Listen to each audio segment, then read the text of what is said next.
Hey guys, it's Sunday evening and I've just managed to get Finn to bed and you can see my hands in the corner here. Do you want to know what else I've got in the corner? I've got a cup of tea. I'll try not to slurp it. So I thought I'd sit down and just go through and have a look at the garden magazine. Perhaps we can read it together. I did attempt to do this today with a cold drink, posted it on the shorts, but it didn't work out. We had some people coming over and I just kind of felt like I wasn't able to sit through and kind of appreciate what's in here. You might remember that we looked through the garden diary for 2023. I didn't do the January magazine because January was just busy. This edition in Kaingaki Mara, February 2023. Obviously the picture on the front is the star of the show here, Let's Go Bananas. There's an article here about harvesting our favourite fruit from our backyard. We'll have a look at those. Maybe we'll plant a banana tree. Maybe we won't. We can look at fertilising houseplants. We're going to have a look through all the different people's gardens, throughout Auckland and the rest of New Zealand. They feature some gardens that they think might be interesting here. We've got some things on chilies, recipes, so ricotta chili poppers. This might be kind of fun to make. We've got some ricottos and they're not like that spicy, but we'll get into that later. Roasted plum jam and nasturtium capers. There's some things on science around beating daylily rust and DIY outdoor lights. That could be something fun to do. Let's go through it together. Apologies for the overhead light. It is evening and I've got the lights in the ceiling on. So we've got the things that are out at the moment. So the garden diary for 2023 and grow more, spend less. Oh, that would be interesting. Let's see if I can get my hands on that one. That is beat the cost of living by growing your own veggies and herbs. Oh, would be kind of good to get my hands on that. I might pop online and see if I can find a copy. This is the contents, things that I'm immediately drawn to. I love photography, I love pictures. I think they tell a snapshot of a moment in time, which is what a picture is. But in the garden, if you're looking at one snapshot in time and then you're looking at another one at a different time of the year, it's just amazing the different contrasts. You know, you can really see the seasons in your photos. I mean, you can feel them, you can see them in your garden, but that reflection moment is pretty cool. Some more. Oh, that looks like a pretty hydrangea. I think that's a bromeliads. The dog rips ours out of the garden all the time. Advertising on water blasting. Subscription. Subscription's a good idea. You don't actually have to pay a full subscription up front. I don't know if I mentioned it previously, but this is a Christmas present that Tom gets me every year. But it comes out of our account every month. So you pay basically per magazine. I think if you subscribe on a yearly basis, it might be slightly cheaper, but having it come out of your account and your magazine sent to you every month is definitely cheaper than getting it in the supermarket. The editor's letter is about roses, and as to be expected, it's talking about a terribly wet summer, no good for swimming and picnics. She's talking about how it suits some of the plants in the garden. I don't know, my roses and that haven't really liked it because they're in quite a clayey part, so they haven't done as well as they could have. These are letters, things that people like us write in. And we've got plums, grow your own. This is where the recipes come in. This is talking about people like us who grow, and we're going to get into chili growers, thinking pests, rethinking pests, recipes for plums and nasturtiums, and DIY pendant lights. Here is the lunar calendar for February. Now I'm aware this is coming out in the middle of February, so half the month is really gone for us. But the first sort of week was basically planting above ground crops, so nothing like root vegetables. The blue period here from the 5th to the 8th with stop planting, weed, put your compost in heap, turn it, do things like that. In the pink parts we can sow root crops. There's just 4 days a week we can sow root crops. I don't know if I stuck to that this month, it'll be interesting. In the brown dormant period, cultivate, apply fertiliser, weed, basically just take care of your garden, but just don't plant anything. More soil cultivation parts through the 19th to the 21st, which is where we are now. I didn't plant anything apart from, I did some pots this weekend, but no planting seedlings. Plant leafy greens and other veggies that produce above the ground. Excellent. So that's coming from the 22nd right through to the end of the month. So that's a good 6 days to get out and get your February crops in the garden. I've got lots of leafies. I've got some spring onions to put in. I don't think I bought any brassicas. I've been focusing mainly on things like spinach and bok choy, things that we eat heaps of. Okay, well, we can sow and grow in February. So sowing kind of depends on where you are in New Zealand. February is generally quite a dry month, and it definitely has not been so this time. We're just coming out of floods here in Auckland, and then Cyclone Gabrielle, which has impacted the east coast and the Hawke's Bay of New Zealand just terribly. Some horrific stuff up here in Auckland as well, but we've got communities completely wiped out on the east coast. Talking about, we've just talked about the wet, plus it's peak pest and disease season. I've got vine hoppers everywhere, because I think we've spoken about it in previous videos. Distressed plants or stressed plants due to lack of water, lack of food, lack of good soil actually become quite a pest attractant, and they don't have a lot in them to fight back, so we've got to try and keep them all working. So we're basically trying to remind ourselves, don't stop planting. We've got to really get our A into G and get the crops planted for autumn and winter. So we're doing beetroot, carrot, parsnip, swede, turnips, silver beet, leeks for spring, so they take a long time to grow and get ready. All the brassicas or plant brassica seedlings, along with celery, spinach, perpetual spinach and silver beet seedlings. Tuck in seedlings for basil and salad greens and gaps that form as you harvest your summer crops. And you'll lose your basil as soon as it comes to the first frost. Plant or sow coriander and rocket, still putting both in a shady spot, because we're going to get some really hot days, fingers crossed, and they will bolt if they are anywhere near ready for picking. So how to keep planting when it's hot, just really talking about, going through the normal stuff, planting late in the afternoon, or early evening, or wait for the next rainy day. Water your plants in, even water the soil before you start. Not a bad idea to put some shade cloth up, even just if you tent it, if you know it's going to be a couple of scorching hot days. Peak tomato harvesting time. I don't know, if your tomatoes did really well, awesome, you might want to get out there and pick them off, and then you can use them, freeze them, can them, make them into sauce, make them into bolognese, or feed them to Tom, he'll eat them all.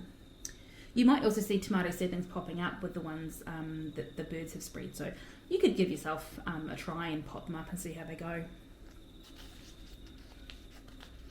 Gardening by the Maramataka, which is gardening by the moon. Basically rest for the first week of the month prior to the full moon. Maramataka tells us this is the time to focus on other kai such as fishing. The new moon, or Whiro, falls on the 20th and resets our focus to observing all plants following this period and their regenerative qualities. And here we talk about bananas, all you can eat. Quite a tropical garden there. Oh, look at these. They're definitely different than the ones you buy in the supermarket, right? Growing in subtropical paradise. Up here, I think in northern Auckland, they're growing babacos, carobs, sugarcane, a Japanese raisin tree, and canna and blood lilies. I remember Dad used to bring babako home from work, and he would sit at the he'd buy it on his way home from work and would sit at the table and he'd cut it, and I remember it being starred, and he would put some sugar, just sprinkle some sugar on it. I remember it being really yummy. I haven't really seen them around that much since. Some gorgeous pictures of their garden. Variegation on that leaf, it's really cool.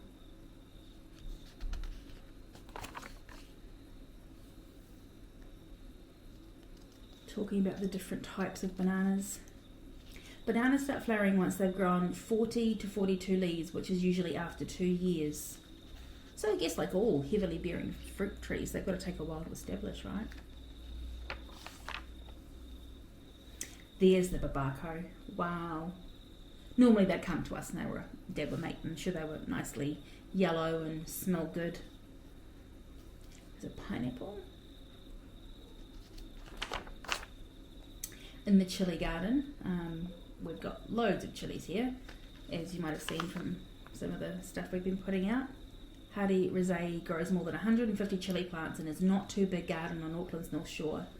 His mastery of the South African crop is such that he can get up to 50 fruit from one plant. That's amazing. If I could do math quickly in my head, I'd work that out. Homemade chili, marinated roast almonds. Here is the Mexican style ricotta chili poppers. Chili and cheese and deep fried. That sounds yum. I mean, anything deep fried is yum. Look at this bowl full of amazing colour and tongue burning properties. Look, you can see these ones over here. I think the ones with the really dimpled skins, you can kind of tell if they're a little bit kind of gnarly and, you know, they look like they're going to be hot. They look like their surface is just bubbling and boiling like lava. Well, that's what it feels like on my tongue when I even go near them. Not that I do very often. Here's Hardy's chili guide. You can see that it's got photos around the top in the square, and then these are the reference pictures. So let's see what he says. Carolina Reaper is a crossbred with a fruity taste. It was certified as the world's hottest chili pepper by Guinness World Records in 2017. Chilies are pretty. They can also be pretty hot. They like to water them twice a day, morning and evening. Chili peppers love sun and water, therefore keeping the soil moist is a must for better growth. Maybe we could do a little bit more there. See, it's cool to kind of watch what people's, who are obviously very successful at doing things, what they do, and how we can make sure that we're giving ours maybe the same love. Pollination, when they flower, you shake the branch to encourage pollination. And to minimise the effects of cross-pollination by bees and birds. That's interesting. Moving on to pests, I've got a beautiful wax-eye here. We see them bouncing around in our trees often. Talking about what a pest is and what a useful critter is in the garden. Oh, lemon tree borer. I think they killed my first lemon tree that I had here. Grass grub larva, we definitely have that. I'll just move this up a little bit. They grow in our grass and the birds scratch the grass out to get to the grubs, and then we have holes in the grass. They're not really that big, but we have scratch bits in the grass and grasses everywhere. February, flops and crops. Linda Hellinen's regular report card from her Hanua garden. She's got her potatoes in here. Red Fantasy looks like a good performer for her. Agrias, she got a 742 gram agria. That's huge. Desiree, we had a great harvest with Desiree as well. And Jersey Benny, Jersey Benny just didn't do it for us. But then it is probably because I planted it in the shade. Talking about rhubarb. I love stewed rhubarb. Mum used to make it all the time. Beetroot, colourful carrots, beans, and a cob loaf with cheesy spinach dip. Oh, that's yum. I do like those ones. So she had success with beetroot, dwarf top crop beans, a bit of a flop, heirloom carrots, a bit of a flop, perpetual spinach did really well. Maybe that's why she made the cob loaf. Here's the plums article. Look at that, a big truss of plums. It's beautiful.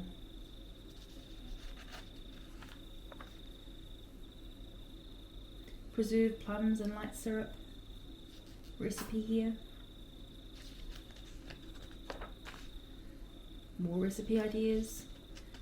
Preserved plum and frangipani cake, roasted plum jam, or plum juice concentrate.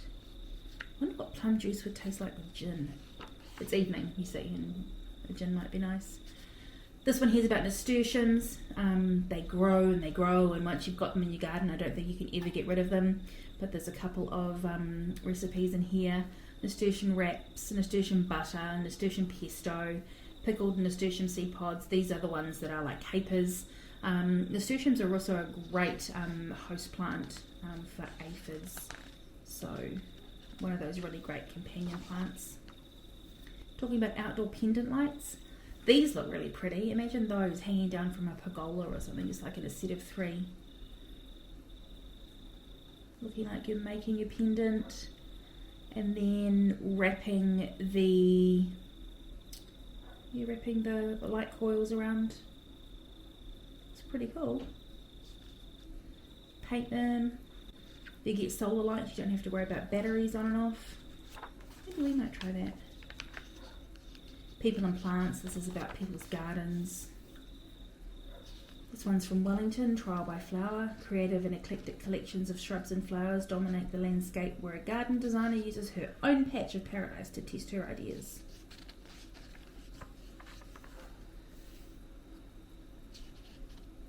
Pretty lilies and roses in the background. It must be climbing roses going all the way up there.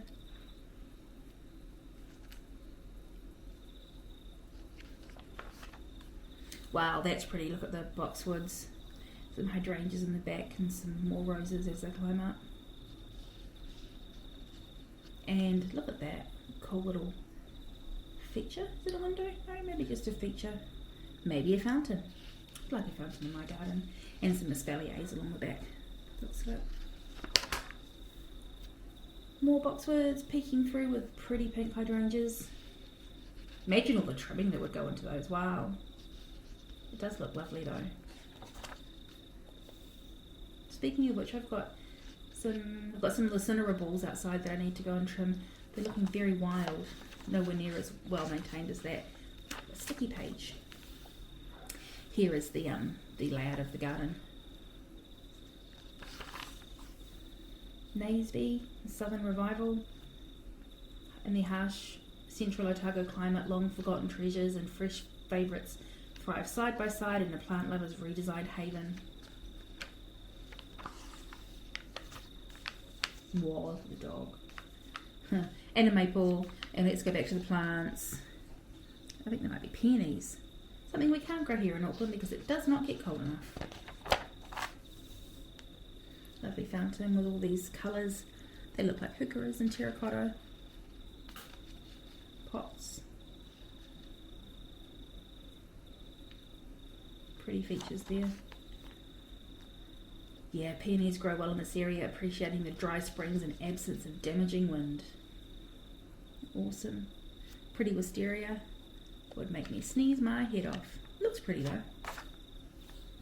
And some rhubarb. It might be a veggie garden. Rhubarb and herbs. It's a beautiful staircase. I love that. And this one here, so we've had the two gardens and now we're talking about rust-free daylilies. Not something I've ever grown in my garden, but if you want to know about daylilies, it's in February's edition. So that's quite pretty. I like the colour. More cultivar information.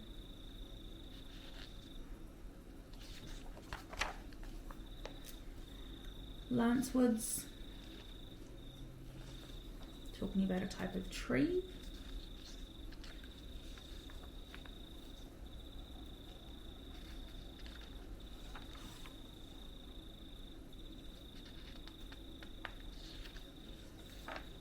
Moving on to native versus exotics.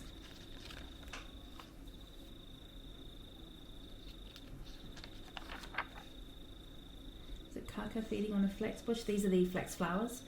We have tuis, ironically over here. It's got the beautiful little white tuft and feathers around it. They've got like an iridescent greeny blue colour and they've got a beautiful song. They really are one of my favourite, maybe actually my favourite in the garden. The kiriru, wood pigeons, they get drunk on the flowers and fly away and bang into the windows. These are houseplants, so I've just bought some new houseplants. I have one of these. It's about fertilising them. The more you water it, the more you want to feed it, because obviously the food goes right through the and flushes out. It doesn't always make it into the plant. String of turtles, philodendron, variegated Plectranthus. Talking about natural versus normal fertilisers. Normal fertilisers, chemical, feed your plant's roots directly. Natural fertilisers, usually seaweed or kelp, feed the microorganisms in the soil, which in turn secrete delicious sugars and nutrients that your plant's roots will love and lap up. Valentine's Day. Hope you had a good one. regional chat. Oh, this is pretty. Very cottage French-esque. That's what I think anyway. More about lilies from up in Northland. A constant gardener from a dentist, transforming his urban food farm into a flower garden. In Waikato, down but not out. If a tree falls in the forest, that's just the beginning of a new phase of its life.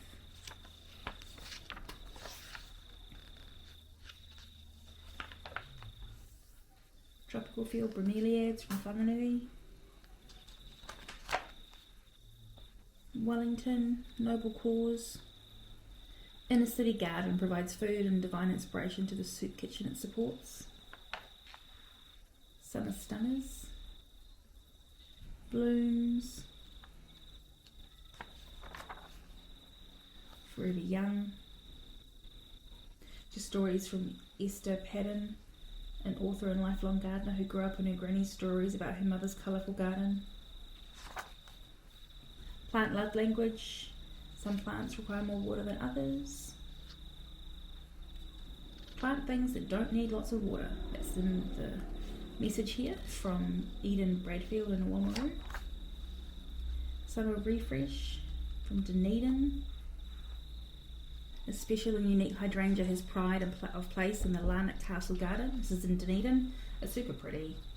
Pink flowers. And I just read down here a little bit. It is the sterile flowers and there's fertile flowers, and that's why they are different shapes. It's really pretty. Such a just like nice pink, not like a in your face fluorescent pink, or so light pink that you can't see that it's pink.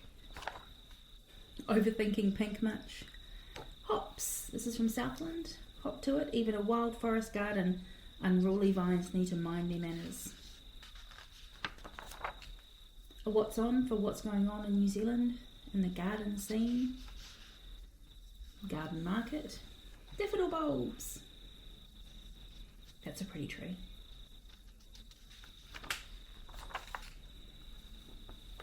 Some more advertising here. And coming to the end. And we've got Man's World, Summer Haze, in which a neglectful southern gentleman travels down the memory lane where he had met his match and mended his horticultural ways.